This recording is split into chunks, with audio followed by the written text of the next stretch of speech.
faut pas s'y tromper, hein. Si tu sèmes le péché, si tu sèmes la rébellion face à Dieu, si tu sèmes du verbe semer, hein, semer des graines, tu comprends? Si tu sèmes le mal, si tu sèmes la non-obéissance à l'évangile de Dieu, si tu sèmes le péché, l'occultisme, les choses diaboliques, si tu refuses de plier le genou face à Dieu, si tu refuses de croire en Jésus-Christ, et si tu restes dans cette attitude-là, que je viens de décrire toute ta vie, tu iras en enfer.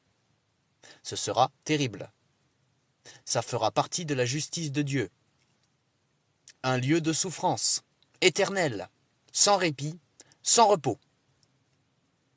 Il faut à un moment donné en parler,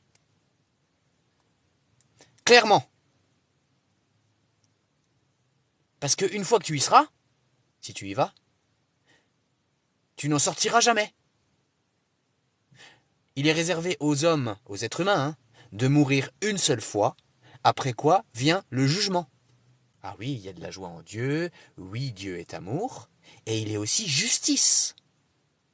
Et il ne laissera pas les péchés impunis. Il est juste, il est saint, et il te connaît. Il y a des commandements, et nous les avons tous et toutes enfreints. Il n'y a que le Christ qui ne les a jamais enfreints. Tous les autres, on est des pécheurs. Nous sommes des hommes et des femmes, par nature, éloignés de Dieu. La nature pécheresse. Et donc il y aura l'enfer pour ceux et celles qui ne seront jamais venus à Jésus durant toute leur vie.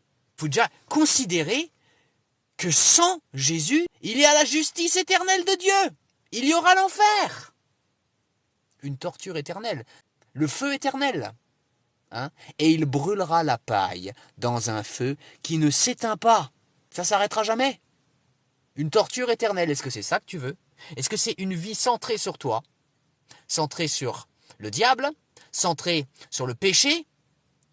Centrée sur le monde et sur ses convoitises? Sur le vol, sur le mensonge, sur la haine, la pornographie? La débauche? L'impudicité? Les immoralités sexuelles? C'est ça que tu veux?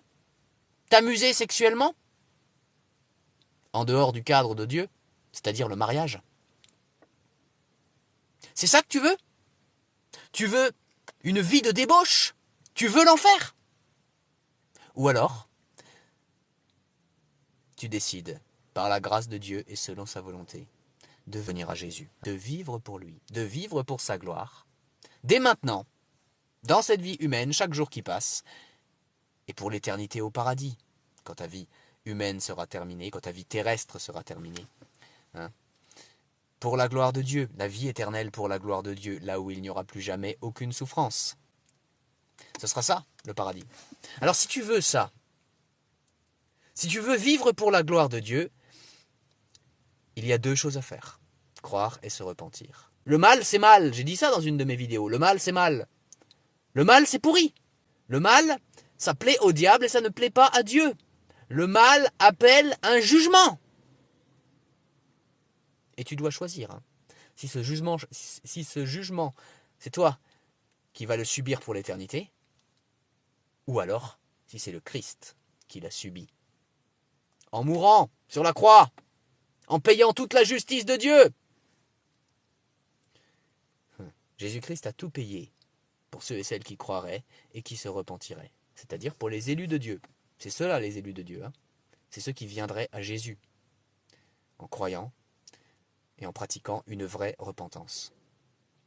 La Bible dit « Car Dieu a tant aimé le monde qu'il a donné son Fils unique, afin que quiconque croit en lui ne périsse pas, mais qu'il ait la vie éternelle. » Que dois-tu faire?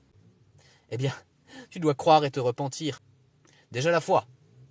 Il faut que tu crois que Jésus-Christ est Dieu, EST. Il faut que tu crois aussi que Jésus-Christ est le seul Fils de Dieu. Il est les deux, à la fois Dieu et le seul Fils de Dieu. Et il faut que tu le crois. Il faut que tu crois que Jésus-Christ est venu sur terre en tant que 100% homme et 100% Dieu pour payer pour tous tes péchés.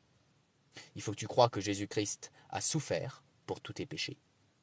Il faut que tu crois que Jésus-Christ est mort pour tous tes péchés sur la croix.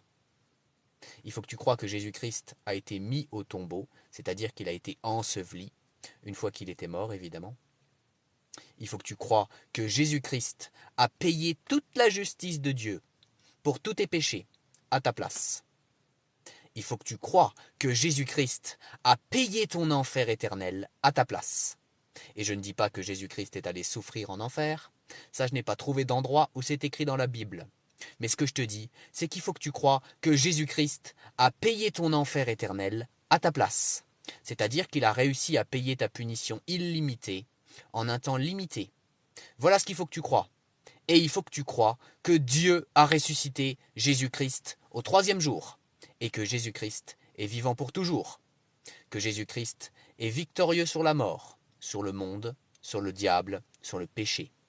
Que c'est bien Dieu qui a ressuscité Jésus-Christ au troisième jour, et que Jésus-Christ est vivant pour toujours. Voilà pour la foi. Et si tu as accepté de croire tout ce que je viens d'expliquer là, alors la deuxième chose qu'il faut que tu fasses, c'est la repentance. C'est-à-dire qu'il faut que tu prennes un temps devant Dieu, et que tu parles à Dieu en le priant. Et il faut que tu lui dises combien tu regrettes de lui avoir fait du mal par tes péchés, par tes fautes. Il faut que tu t'engages devant Dieu à ne plus recommencer à pratiquer le péché sous n'importe laquelle de ses formes. Et il faut que tu cites tes fautes, tes péchés à Dieu, et il faut que tu lui demandes pardon. Alors arrête cette vidéo maintenant et pratique cette repentance. La vérité? La vérité, c'est Jésus-Christ. Jésus-Christ est le chemin, la vérité et la vie.